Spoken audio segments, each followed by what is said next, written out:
What was it like working for Vogue magazine under Anna Wintour? Former creative director André Talley joins us to talk about his memoir, The Chiffon Trenches. How do you write a novel about terrorism in India? Megha Majumdar will be here to talk about her new book, A Burning. Two poets will join us this week to read their poems aloud. First up, Claudia Rankine will read her poem, Weather. And Jericho will read his poem, Say Thank You, Say I'm Sorry. Plus, our critics will talk about the latest in literary criticism. This is the Book Review Podcast for the New York Times. It's June 19th. I'm Pamela Paul.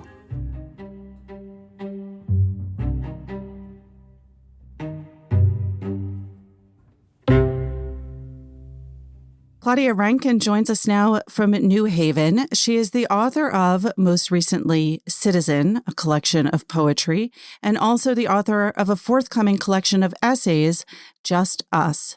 She teaches at Yale University. This week, she wrote a poem for the New York Times Book Review, which she is going to read aloud for us. Claudia, thanks for being here. Thanks for having me. Weather. On a scrap of paper in the archive is written, I have forgotten my umbrella.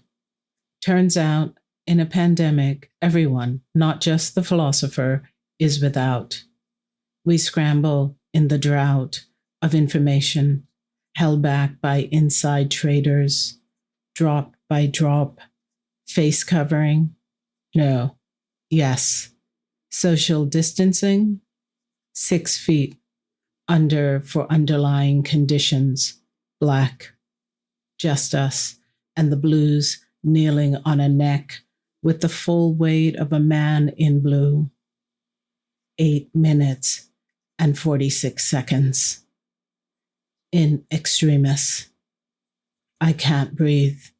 Gives way to asphyxiation, to giving up this world. And then mama, called to.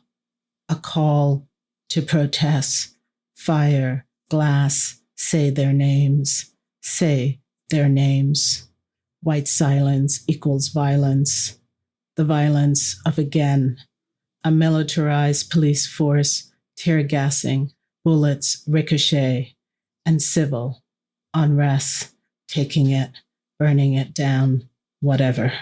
Contracts keep us social, compel us now. To disorder the disorder, peace, we're out to repair the future. There's an umbrella by the door, not for yesterday, but for the weather that's here. I say weather, but I mean a form of governing that deals out death and names it living. I say weather, but I mean a November that won't be held off. This time, nothing, no one forgotten. We are here for the storm that's storming because what's taken matters. That's Claudia Rankine reading her poem, Weather. Claudia is the author of, most recently, Citizen and a forthcoming collection of essays, Just Us. She teaches at Yale University. Claudia, thank you so much. Thank you for having me.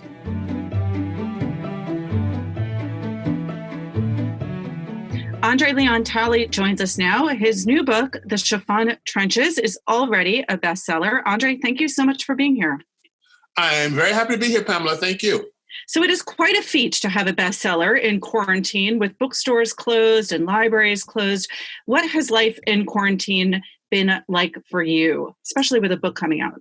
Well, it has been at once fascinating, rewarding, and at the same time very stressful. However, having seen the success of this book, I'm very glad that I've been inside and been able to focus on it. Every single bit of press coverage has been done in-house. I've never done anything outside of the house. I've had one journalist come up here from Paris Match because they were from Paris Match, but I've done everything on Zoom. So all of my press has been on Zoom and the telephone. And you like that? Fun. Yes, I do like it. You know what? I like it better than having to get them in the car, go downtown into Manhattan, get out of the car, go into the studios, go and put the earphones on, the sound mics. It's been quite a new experience, and I think that this is the future. We are all going to be on our sofas forever. Yes. This is your second memoir, right? You wrote another one, ALT, which came out 17 years ago. So tell us a little bit about that book, and then what made you want to do this again, and what did you want to do that you didn't do in that first book? Well, the first book was clearly a memoir about my grandmother and Deanna Vreeland. Both these ladies were very important in my life in terms of my education. And my grandmother was the most important person in my life. She was my mother. I grew up in her household. The person you see today, I owe to my grandmother. And then I met Mrs. Vreeland, and she was very much similar to my grandmother. They both had the same values, yet they were totally opposite ends of the spectrum. Mrs. Vreeland was this very rich, entitled white lady who had reached fame because of her brilliant editorial genius of Vogue. And then she'd gone over to the Metropolitan Museum of Art, where she absolutely created the fashion exhibition, curated fashion exhibits, and made it a universal cultural thing. So when I wrote this first book, my first book was basically a beautiful homage to those two ladies. And then I did cover some of the things of my upbringing, my background, but I did not go into the depths of what I have gone into the Chiffon trenches. In the Chiffon trenches, it is my epistle of love to the important narrative of my life, beginning from my humble upbringings in North Carolina all the way to 2020. I go through the decades of when I was at the top of my career at Vogue and sitting on the front row in Paris at Women's Wear Daily, experiencing racism, sexism, ageism, all of that. And I decided that I had to be very, very raw and honest within a degree. And I told the truth about many things that I had never spoken of before. One being my serial sexual abuse in childhood. Then I told things that had never been told before about how I experienced racism in the world of fashion. And so there are two different books there. The first book is sort of a jewel of a book. And I'm very proud of that first book as well, because it tells of how these two women shaped my life and became very important factors in my life, how they overlapped as women. One, an African-American woman, a domestic maid for 50 years of her life at Duke University. The other woman, a mentor and editor-in-chief of Vogue in the 60s.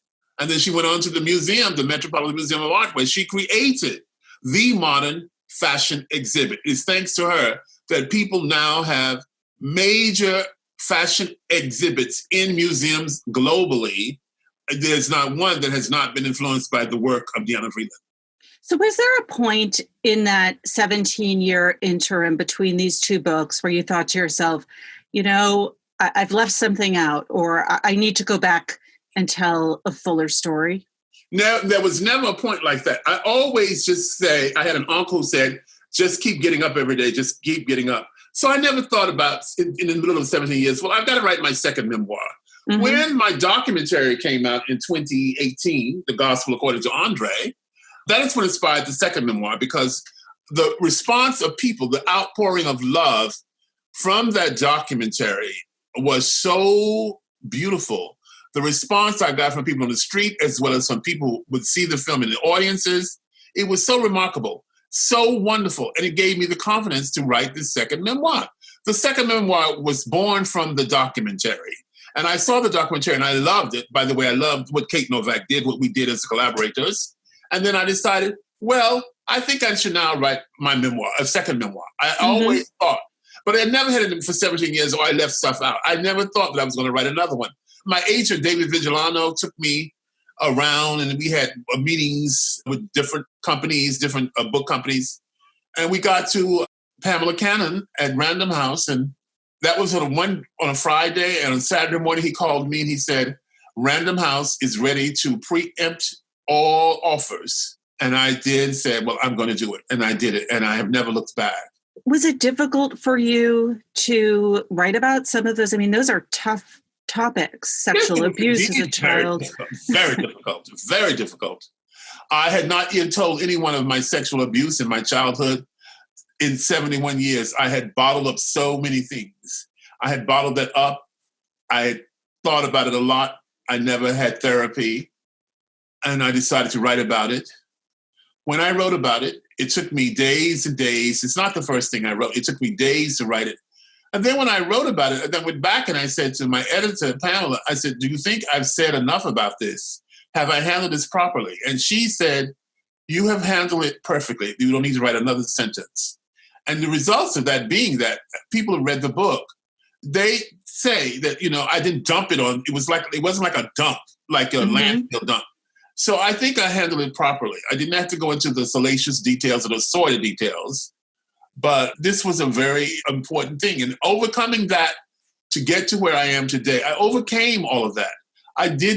This was just something that happened to me. But I'm very strong because although I bottled that up, I overcame that very awful, traumatic episode of my childhood to go on to become a Vogue editor, a Women's Wear Daily editor, a Vanity Fair editor, an Ebony magazine editor as fashion editor.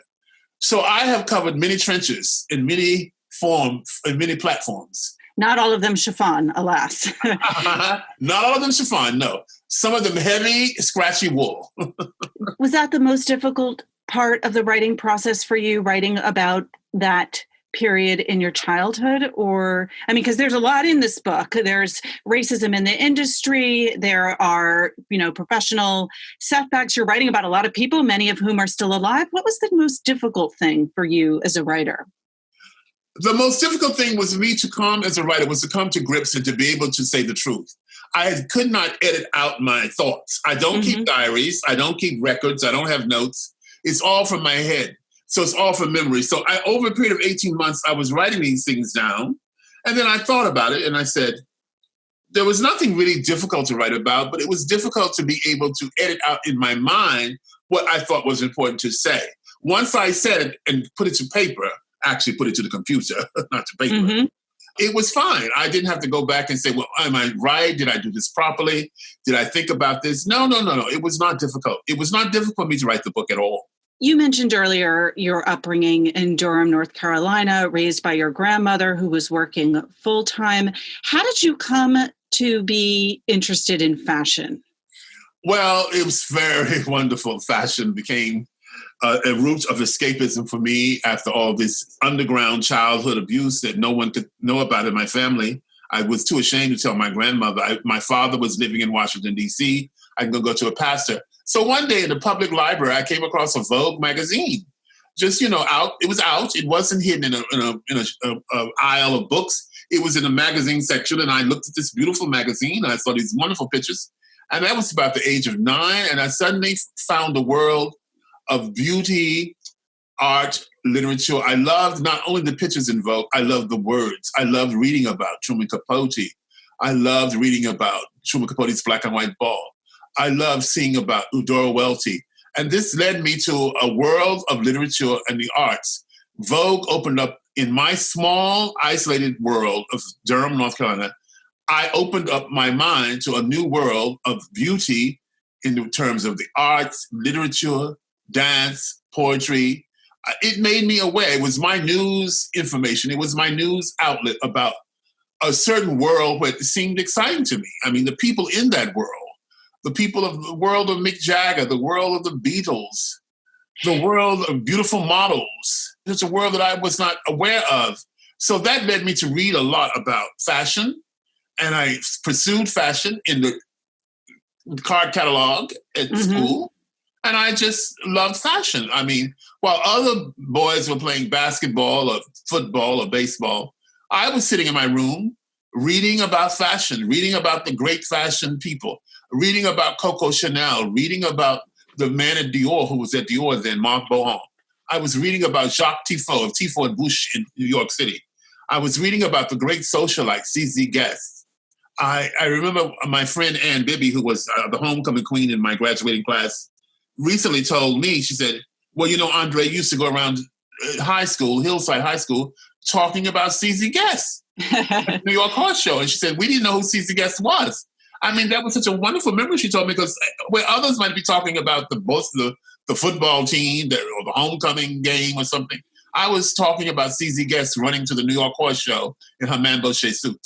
So since we're name dropping, I have to mention that Eudora Welty is an alumna of the New York Times Book Review. But when you were reading about that world and you're reading about those people, were you able to envision yourself becoming a part of it? Not really. Not only when I became a teenager that I dreamed that I would want to meet Deanna Vreeland and Carrie Donovan, who was also a great editor at Vogue. Carrie Donovan was also a great style editor of the New York Times. Yes. She also worked at Bloomingdale. She was one of my best friends. So when I got to Brown, I kept thinking, oh, I would love to meet these people, Deanna Vreeland, Halston, Elsa Pereira. I thought, oh, I would love to meet Yves Saint Laurent. So one day, somehow I got down to New York on my birthday, and I went to a discotheque called Le Jardin. It was a disco before Studio 54. It was in a penthouse somewhere in Midtown in a hotel. And in Le Jardin is where I first saw Yves Saint Laurent with Betty Catrou, with Dion von Furstenberg and Egon von Furstenberg, with Louis Galafales. And that's where I first saw these people. Then somehow, by 1975, after I had worked as a volunteer with Mrs. Vreeland in November of 74 on her show Hollywood Design, Mrs. Vreeland got me a job working with Andy Warhol for $75 a week. That was my first paying job in New York City.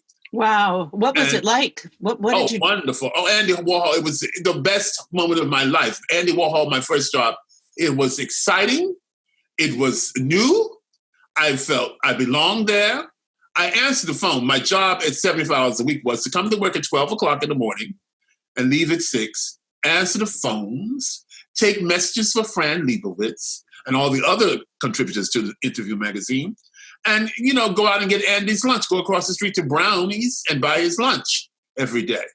I did those kind of menial chores, but at the same time, I had the life of the Warhol family, the Warhol factory, because every night at 6 o'clock, Andy would come around and say, oh, we're going to go to a screening this night. Don't you want to come? So I was fed dinner, but I would always go out to dinner or to screenings or to parties with Andy and all the other people at the factory.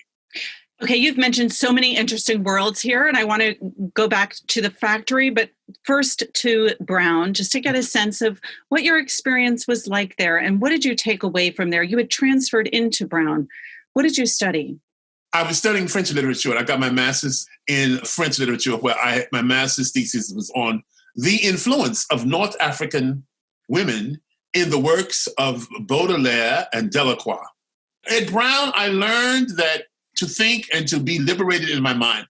Once I got to Brown on a scholarship, a full scholarship, I met people who were like me. I met my best friend, Janice Mays, who had gone to Fisk University. She's now a professor of African literature at Syracuse. I met wonderful people at the RISD, the School of Design, the Rhode Island School of Design. I met Reed Evans and Jane Kleiman. These were people who had come from more fluent backgrounds than I had come from, but we shared the same bond. We loved the same things. They were very smart people. They got their degrees, and we all loved fashion. We used to come on the weekends to New York and go shopping. Janice, I remember, we would come to New York and she would buy shoes at Bendel's. There was a famous store at Bendel's called Shoe Biz, B-I-Z. And she'd buy these wonderful platform sandals at Shoe Biz. So we were very serious, focused on our student studies, but we were also very much involved in the world of fashion. And what about the factory? What did you take away from that experience with all of those people, with Interview magazine, with Andy Warhol himself? Andy Warhol was a great boss, first of all. He was a great person because he was a person who gave you the confidence to be whatever you wanted to become. He would often say to me, oh, André, you should be a designer. You could be a great designer. I said, no, thank you, Andy. Oh, André, what do you want to do? I said, no, thank you, Andy. Oh, André. And he was always encouraging me just to be. There was a sense of freedom in the factory, but there was a sense of discipline. I took away from the factory discipline. We had to be at work on time. We had to work. And then you got to meet the most important people in the world. I met the most extraordinary people coming through the doors of the factory. Grace Jones, Arnold Schwarzenegger, Princess Caroline of Monaco, Jerry Hall, Mick Jagger, Bianca Jagger, Carolina Herrera, Ronaldo Herrera. These are people that have been friends for the rest of my life. At the factory, they were very smart people, very extraordinary. Fran Lebowitz was extraordinary. She had her first big hit Metropolitan Life. That was a big hit, that book. And she couldn't believe that my name was André. And I said, of course it's what my mother named me. Oh, no, you made it up. I said, oh, no, that's my name on my birth certificate. She could not believe that my name was André. A lot of people thought that I made that up, but it was not. And Andy was wonderful, except that Andy would sometimes be very kind of naughty, but it was always in public. He would come to me in the afternoon. One afternoon he came to me as I was sitting there typing up something, maybe an interview that I had done. And he said, oh, André, why don't you come back here in the factory, in the painting part of the factory, and I want to take a Polaroid of your penis. And then I'll make one of the penis paintings and I'll give you one and you'll become famous. And I said, oh, no, thank you, Andy. Oh, my God. that would not fly today. Well, yes, it would fly today. I'm sure penis paintings would fly today. I mean, and so he did have a subject. He was taking a picture of his penis, Victor Hugo, and those penis paintings are very famous, And oxidation, the piss paintings, he wanted to pee on the canvas. And I said, no. And I thought, this is kind of, I didn't think of it as racism. I thought it was insensitive for him to be stereotyping me to see my penis. But I just let it fly. And I said to myself, can you imagine me having a penis painting and my grandmother would read about it or hear about it, that I had exposed myself to Andy Warhol to be painted and it's on someone's wall? No, not from the uptight background I come from. No.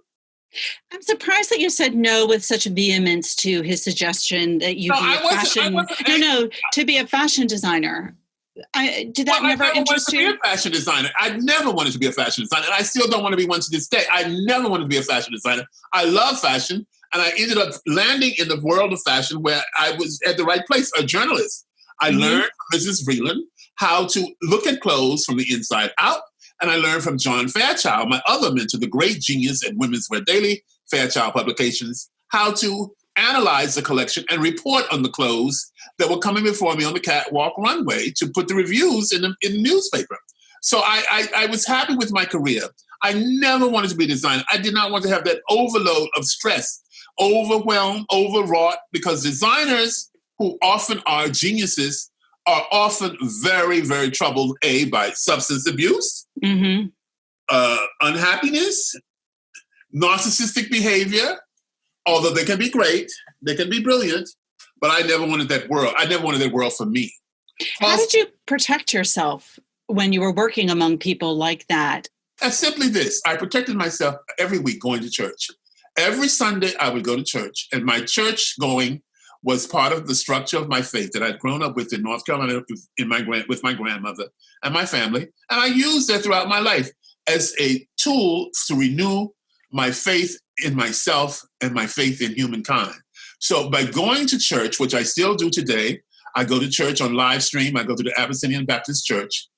Reverend Calvin O'Butts, as you know, I dedicated the book to him and to the memory of Lee Radswell. Church has been my anchor, my ark of safety throughout my life. When times are hard, when times are bad, I go to church. When times are really bad, I call my best friend, Alexis Thomas, who is a deacon at the church and chair of the trustee board. And she will stop whatever she's doing and we will have prayer on the telephone. She could be driving up to church, she'll put on her Bluetooth and she will start praying. And this is what helps me to get through the life. So I protected myself from all these things.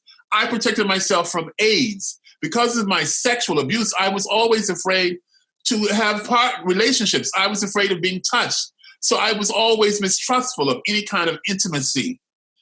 And and it may come up as a kind of weird conservatism, but I think in the ways I was very properly brought up, and that has always stayed with me. I was properly brought up, but also I see very big setbacks in that kind of upbringing because in my house, my grandmother did not allow me to go to the movies, except for when I went to the movies with one of my cousins, a grown adult man, because we had to sit in the balcony. Jim Crow South, when I was young, we went to the movies, we had to sit in the balcony, and the white people sat down in the main orchestra part. So my grandmother was very aware of this lack of equality, and she kept me protected from it through the church, through the African-American Black church. And this is what keeps me going today. This is how I protect myself. This is how I shield. My clothes are armor, and the church is my ark of safety. André, we have managed to talk for about 20 minutes without talking about Vogue, and I cannot let you go without asking about how you ended up at Vogue, what your experience was like there, maybe what surprised you most when you got to Vogue. I got to Vogue inadvertently through a great photographer named Arthur Elgort. I had worked with Arthur Elgort so many times. I knew him, and we would cover the Paris collections. And one day he had a friend of his film me in the back of a car with Karl Lagerfeld after one of his shows, Just Talking. And they went and showed that to the Grace Mirabella, who was the editor at the time. And Grace Mirabella was convinced to give me a chance at Vogue, and she hired me as fashion news editor. Well, I was stunned that I was going to be given that opportunity in 1983, I think. Yes, 83. I went out of the office, took the subway 2 stops to my house from 42nd Street to 14th Street in Union Square. And underneath the door was a handwritten note from Anna Wintour. She was then creative director of Vogue. "Welcome to Vogue," she said. And so then my best friend at Vogue and my ally was Anna Wintour. I was often in her office, and when things went wrong, when Miss Mirabella did not understand what my ideas were about, I'd go to Anna and she would, protect me. And we became friends that way. And then when Anna Wintour got married to Dr. David Schaffer, it was in the middle of the week. I was invited to the wedding. The wedding took place at 12. And I went down by subway to her house in McDougal Street, where her first marriage, her only marriage. And the people at the wedding, there was only one other person from Vogue at her wedding. That was her assistant, Laurie Schechter. And I kept thinking there would be Mr. Newhouse, Mr. Lieberman, Polly Mellon, Grace Mirabella. There were only 2 people from Vogue that were invited to her wedding, me and her first assistant, Laurie Schechter. Well, It stunned me. And I went back to the office at around 4:30 in my best suit, which was a Christian Dior suit at the time. And so Grace Mirabella called me in her office and she said, "How was it?" And I was so stunned that I couldn't even believe they were not even there. I said, "It was incredible." She thrust a bouquet in my hand as she came down the steps to go away on a honeymoon. You know the traditional thing of throwing the bouquet to the ladies in the room? Yes. She walked down the steps and politely thrust this thing in my chest, the bouquet. And that's how Vogue, we were great friends for so many years, and I had so many wonderful times at Vogue. I owe this great moment, this legacy of being the first African-American man who held the title of creative director at Vogue magazine from 1988 when she became editor-in-chief. I was the second on the masthead. When Edward Innenfeld, who's been knighted by the Queen, became the first Black man ever to be the editor of British Vogue, when that was announced, I emailed him early one morning. I said, "Edward, congratulations." I knew him well. He'd worked at Vogue, American Vogue. And I said, "You deserve it." And he says, "You paved the way." Mm-hmm. Well, I broke down in tears here alone in my house when he said, "You paved the way." I've had many, many ups and downs, but I've had great times at Vogue. I lived in the golden age of style with Vogue. I lived in a golden age of style. That's what I call it, the golden age of style. Well, that brings me to our current moment, which is, I think, probably not going to be considered a golden age of style. And we are in the midst of a pandemic. We are in the midst of a crisis around race. We are at a time where stores are closed, where fashion magazines have shrunk. Many of them have gone under. And I want to ask just this final question. Are you worried about the future of fashion? Oh, Pamela, I am worried about the future of our country. I am worried. I am so stressed out. I don't sleep.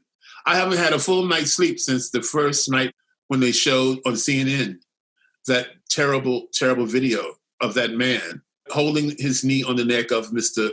George Floyd. I am worried about the darkness that our country is going through. I am happy to see people peacefully protesting. I don't condone looting, but I am happy to see that there are people of all races quietly protesting with great dignity, confronting these terrible, terrible, terrible legions of policemen on a horse, the military. I'm not only worried about fashion, I'm worried about the future of fashion and how it will become normal again. I have no crystal ball to tell you how that can become. But the most important thing is that I am worried about our country as the fabric of our country and democracy is at peril. It's at peril every day. I wake up and I wonder, I want the world to be a place of hope. I don't want to give up hope, but it's just for me a very, very, very strange time we're living in. As I sit here and quietly on my television, I see the body of George Floyd arriving at the memorial site, being taken out of a hearse in Minneapolis. And this is just a world that is upheaval. It's full of upheavalness.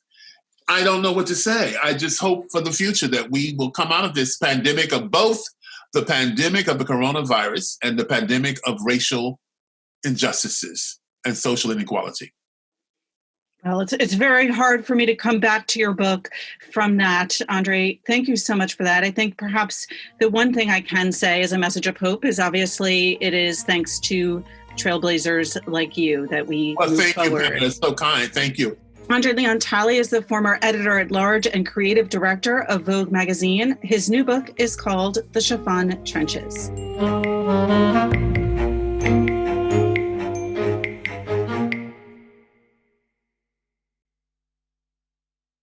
Megha Majumdar joins us now to talk about her new novel, a debut. It's called A Burning. Megha, thanks so much for being here. Thank you so much for having me. I think the last time I saw you was at this wonderful lunch earlier this year. Good food, smart editors, really interesting conversation between you and your editor at Knopf. Does that feel like an age ago to you? It feels like so long ago, but I think it was only a couple weeks before everything closed for the pandemic and we all moved to remote work. And we had no idea of what was coming. Yeah.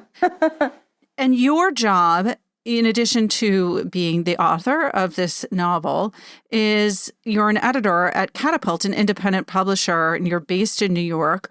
What's your day job like right now?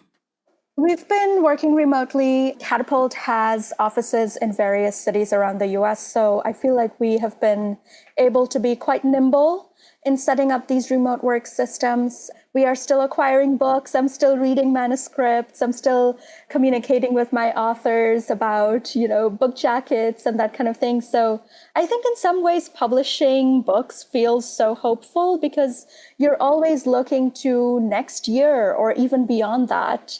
You're thinking about books that will come out in a very different environment. So there's something hopeful in that. There are books that you were working on that were scheduled to come out during this time that were then moved, as so many books have been?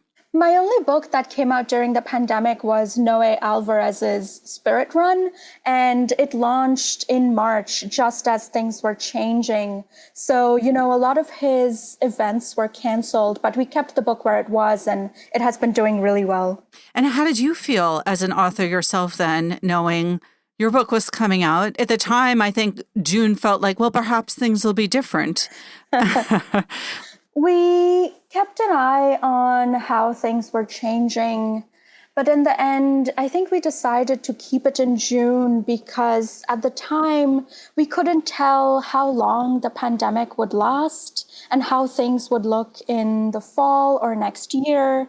And I've been really grateful and very lucky that the book has received some good early attention, so we felt confident in launching it. And now, of course, we are in such a different moment, which none of us had anticipated, with the protests and uprising, protests underway across the country. And it feels eerie because I think I started writing the book several years ago, but in a similar moment of recognizing how we are living under the state's oppressive and discriminatory systems. And so it's very strange that this moment has kind of risen again. Let's talk about that moment 3 years ago and what in particular was going on. As you point out, this is such a fast-moving news cycle. And at the minute we feel like, okay, this is what we're in, it's something else that we're in. Where were you? What was going on? And what were you thinking when you started working on A Burning? I started recognizing how India was turning onto this dangerous path where Hindu nationalism was ascendant. And by the way, something that I've been thinking about quite a bit now is the stunning parallels between India and the US. There are scholars and journalists who have written about the links between Hindu nationalism and white supremacy, these hate-filled, xenophobic ideologies of a quote unquote pure race and so on. So I think there are very close links between what was happening in India and what has been happening in the US. Let's talk about the novel, and then I want to get back to some of those parallels because there are other themes in your book of corruption and violence and injustice that I think are important to talk about, not just in the book, but also in the world out there. But let's give people a sense of the novel. What is A Burning about? A Burning is about people chasing big dreams and doing the best that they can as they confront the might of the state's oppressive systems, as they confront the ascendance of the right wing. And I can tell you very quickly about the three main characters who are in the book. There's a person who all she wants is to ascend to the middle class, but she gets in trouble for a careless Facebook comment. There's a person who gets a taste of political power in a society with huge power differentials and has to figure out what he will surrender and what he will hold on to of his own personal morals. And there's a third person who chases a wild dream of going from the very margins of society to becoming a movie star. All right, so I'm going to put names to those three characters, and I'd like to talk a little bit about each of them, Chiffon, P.T. Sir, and Lovely. But let's start with Chiffon and the incident that ignites the action. Sorry for the bad pun there in the book. It begins with a Facebook post. What happens? Chiffon is this young woman who all she wants is to rise to the middle class. She works at a mall. She has purchased this new smartphone. And near her house, there is this disaster where a train is attacked and set on fire. And Chiffon sees posts about this on Facebook. In particular, she sees a video where a person complains that the police stood by and did nothing while her husband and child burned to death in that train. And motivated by a thirst for likes, but also really moved, Chiffon posts a comment about this on Facebook where she says, well, if the police stood by and did nothing, doesn't that mean that the government is a terrorist as well? And this comment gets her into big trouble, where she finds that she is drawn into the case. She is accused of having participated.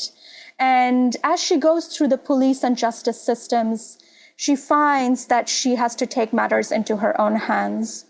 Well, we hate nothing more than giving away a plot on this podcast, so I will not ask you to tell us what happens next, but I want to step back just for a moment and talk a little bit about the backdrop. I mean, one of the things you do in your book is, this is not a primer on India. You don't have to know anything about it going in, but I do think it's very interesting to think about the particular circumstances in India. And I want to talk specifically about Facebook in India. How popular is it and who uses it there and by whom? This is such a great question. I think India has the most number of Facebook users in the world.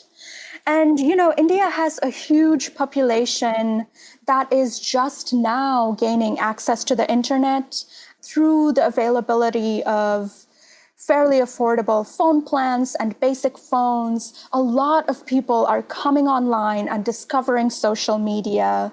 In many ways, this has been good. You read in the news about villagers who now have access to information about weather conditions and market prices for their crops. So that's good. But you also have this other aspect of people who are learning to be social media literate, who are learning the power of what they share and what they say on the media.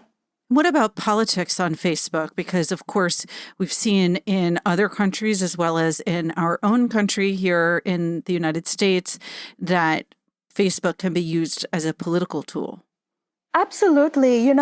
I'm not an expert on this, but I do know just from reading the news that political parties have big armies of social media professionals, people who keep these big groups on Facebook, certainly also on WhatsApp, which is very big in India. You have these big groups of people who are sharing information and mobilizing, and very often that information is untrue, unnuanced, and it puts people's lives at risk. Sounds familiar. Okay, I want to then go back to some of those parallels. This is a story, you mentioned Hindu nationalism, which is obviously specific to India, but which has parallels in other countries. Corruption, violence, injustice also play a role. These were issues that you wanted to write about. Yes, absolutely.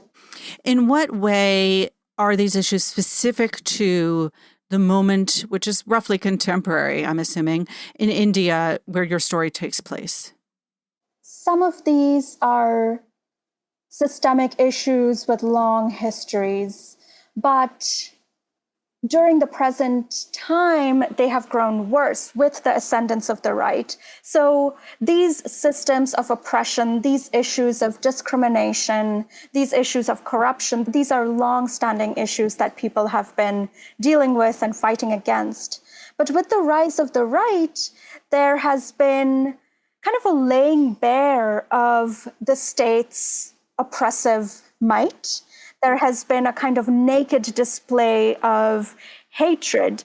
No longer is it hidden that there are certain people who are undesired, who are seen as un-Indian. And of course, I hope I don't need to say this, India is a secular, democratic, pluralist country. So it goes against everything that India stands for. But this is what some parties and some people in present-day India want to champion, is this view where India is for Hindus only, which is completely wrong. Obviously, this is a political novel, but it also is a real story with three very distinct characters. We talked a little bit about Chiffon, and you have P.T. Sir and Lovely. How did you decide on those three characters and to weave the narrative going in between the voices? So I wanted to explore three particular questions. One was, how does somebody who gets a little taste of political power in a country where most people feel that the government and the country's systems do not serve them, how does such a person respond to that proximity to power? What are they willing to do in order to gain even more power? With the second character, I wanted to show how some people can work incredibly hard, work honestly, work with dedication, and still be challenged and caught within these institutions that interrogate who you want to become, that try to defeat you. And the third, because this is, I realized, such a serious book, I really wanted to write this joyous, laughter-filled arc of a character on the very margins who still never surrenders her particular intelligence, her particular humor, and chases this wild dream of becoming a movie star. So you not only have these three different characters and shift the narrative between them, but you also really shift the voice in this style along with these three very different characters. Was that a challenge that you deliberately took on, to kind of assume these three very different voices and to have the style of each of their sections sort of reflect that? Yes, absolutely. Two of the characters, I felt that I needed to be very close to them, very close to their pain and joy, and I had to write them in the first person. But the third character, I wanted a bit of critical distance. I wanted to help the reader watch what they do with a critical eye, and it felt like the third person worked for that. And I will just say that one character, Lovely, who is the character who wants to become a movie star, I wrote her English in a certain way. I hope it's a particular kind of dynamic, aspiration-filled, striving-filled English. And through that, I really wanted to gesture at how English carries such baggage in India and South Asia. It is, of course, the colonizers' language, and you are taught now that it is the language of moving up. It is the language of the future. So you have to learn English. And so I wanted to see how lovely this character struggles to learn English, but still makes it hers. You know, her English is not the standard fluent English. Her English is one that settles into the nooks and crannies of her life. I want to end with a question that actually brings us back to my first question and the lunch that we were both at together just before quarantine began. You were asked by one of the editors at that lunch what the literary inspiration was in terms of pacing and structure, because this is a book that moves along and it's very plot driven as well as idea driven. And we were all expecting you to name some very literary work, but instead you said you were inspired by really good Netflix series. So explain. I think I was writing this book during a time where I heard a lot of people say that they were binge watching certain shows, and I forget what they were at the time. They were probably shows like Mad Men and so on. And I felt that there were craft lessons to be gained from this. I mean, TV shows are nothing but another form of storytelling, and how marvelous that these shows can keep people coming back from episode to episode, that they can keep a viewer so invested that they feel they must know what happens to this character.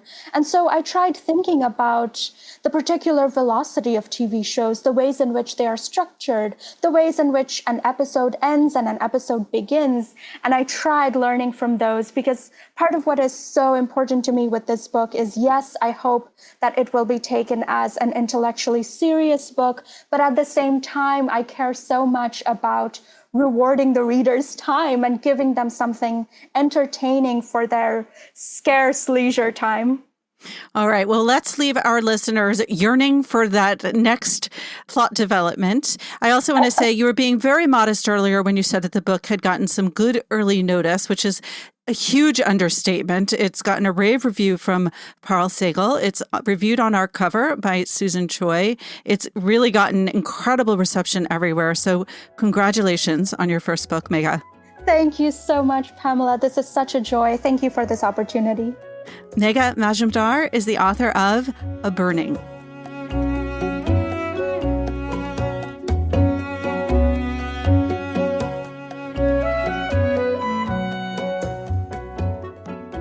Jericho Brown joins us now. His third volume of poetry, The Tradition, won the 2020 Pulitzer Prize in Poetry. He wrote a poem for this week's issue of the book review. It's called Say Thank You, Say I'm Sorry, and he'll read it to us now. Say thank you. Say I'm sorry. I don't know whose side you're on, but I am here for the people who work in grocery stores that glow in the morning and close down for deep cleaning at night, right up the street and in cities I mispronounce, in towns too tiny for my big black car to quit, and in every wide corner of Kansas where going to school means at least one field trip to a slaughterhouse. I want so little, another leather-bound book, a gimlet with a lavender gin, bread so good when I taste it, I can tell you how it's made. I'd like us to rethink what it is to be a nation. I'm in a mood about America today. I have PTSD about the Lord. God save the people who work in grocery stores. They know a bit of glamour is a lot of glamour. They know how much it costs for the eldest of us to eat. Save my loves and not my sentences. Before I see them, I draw a mole near my left dimple, add flair to the smile they can't see behind my mask. I grin or lie, or maybe I wear the mouth of a beast. I eat wild animals while some of us grow up knowing what gnocchi is. The people who work at the grocery store don't care. They say thank you. They say sorry. We don't sell motor oil anymore. With a grief so thick you could touch it. Go on, touch it. It is early. It is late. They have washed their hands. They have washed their hands for you, and they take the bus home. That was Pulitzer Prize winning poet Jericho Brown. Jericho, thank you so much. Thank you so much. Our critics join us now, Jennifer Salai and Parl Siegel. Hi, guys. Hey, Pamela. Hi, Pamela. Parl, let's start with you. What did you write about this week? I reviewed 2 books by the amazing French writer Hervé Guibert, who died, I think, in the early 90s. And I reviewed his 2 books, To the Friend Who Did Not Save My Life and Written in Visible Ink. Guibert is so interesting because he's such an important writer for other writers, but he's gone pretty untranslated and pretty unread in America. And this just feels like a really interesting moment to have these 2 books come out into the world, come out in America, because they're about a plague. They're about the AIDS epidemic. And To the Friend Who Did Not Save My Life, which is translated by Linda Coverdale, is, I think, one of the great AIDS novels. Guibert was a pioneer of autofiction, and he documents the disease ravaging his body with this very moving detachment. And at the same time, he talks about the deaths of his friends, including Michel Foucault, and efforts to sort of find treatment. And it's a real time capsule of this moment when people with AIDS had to be their own scientists, as Larry Kramer once said, but also their own lobbyists, their own archivists. And he's able to capture all of this, but in this prose that is so lean and, I call it silvery in my review. It's very aloof. It's very funny. It's very pornographic at points. It's very contemptuousness of all earnestness. And it's a very different reading experience. It feels very, even now, I was struck by that this feels incredibly modern. This feels incredibly fresh. The other book that I reviewed was Written in Invisible Ink, which is an omnibus of his short fiction, edited and translated by Jeffrey Zuckerman. And that, I think, is more of interest to the Guibert completist. There's a lot of his early efforts. You get to see his juvenilia. And if you're interested in that sort of thing, you get to see the writer develop. When these books came out in France, how were they received? Scandal, especially for To the Friend Who Did Not Save My Life, because he basically, revealed the fact that Foucault didn't die of cancer, as was the official word, but he died of AIDS. And he really went out and mercilessly aired his friend's dirty laundry. And so there was this sort of titillated outrage. And it was a huge bestseller. He was on, all the talk shows. And, people talked about the content of these books a lot and their bravery, but I was also very struck by the style and the language. And it's a really interesting book to read right now, especially because it's dominated by the same questions that a lot of us are having now. Where is the vaccine? What are the kinds of treatments? What are these new nouns in our vocabulary? PPE, ventilators, all of this. So it really captures in a very different sense that moment of uncertainty and feeling of bodily vulnerability. I think it must be interesting, too, to read 2 books recently translated, but by different translators. And I don't know if you are able to get a sense of that and of the different sensibility and interpretation of the 2 people who translated these books into English. It's very true. I mean, the Linda Coverdale translation of To the Friend Who Did Not Save My Life was translated before, and this is a new edition, to be clear. But it is very difficult, and I love this question. I think what adds to the difficulty is that these books were written at such different stages of the writer's life. The short fiction, the omnibus, is very much the young writer, kind of showy and brassy. And then To the Friend Who Did Not Save My Life is very restrained. So it's difficult to see a lot of the sort of lexical choices that the writers are making. But I think my hunch is that this is a writer who actually lends himself very well to translation because he was so clear. For the one through line you can see throughout his novels is the absolute clarity and yet twistiness of his sentences. So it feels very much of a piece. All right, here is my somewhat tortured transition over to Jen. In that, Jen, you also wrote about a translation of a word that comes out of Europe, a very different context. Tell us about the essay that you wrote this week. Okay, so I looked at the word fascism, which is a word that, we've been hearing a lot, especially the last 4 years, or 3.5 years, I should say. And, there's been a debate among critics of President Trump, actually, ever since he was even just a candidate for the Republican Party for the 2016 election. And the question was always, is he somebody who's going to bring fascism to the United States? And there were a number of people who were arguing the case, especially the first couple of years that he was president, that even if we are not in an actual fascist regime, there were worrying signs. And at the same time, there were a number of very vocal critics of the president who were very adamant that we shouldn't use the word. And their nervousness about it, I think, stemmed from a couple of reasons. One is the question of whether fascism is so historically specific, as well as rhetorically potent as an epithet, that it just wasn't really useful to use it at a time when things were still very uncertain.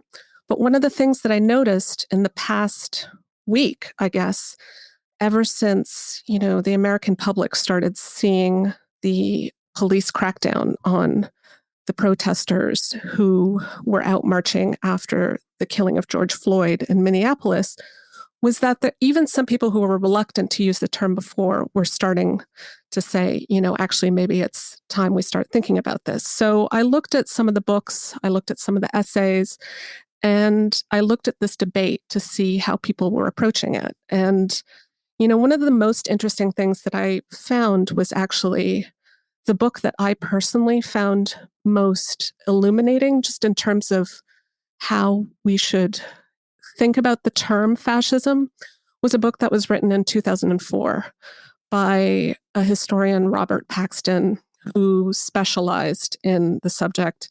And, he wasn't laboring under this condition of trying to argue, is Trump a fascist or is he not a fascist? He was just looking at how fascism as a movement, which he said is actually something that's almost ever present. I mean, you see it, you've seen it throughout history, you've seen it all over the world, how that actually becomes an actual regime, because that's really, that's the distinction that he's interested in.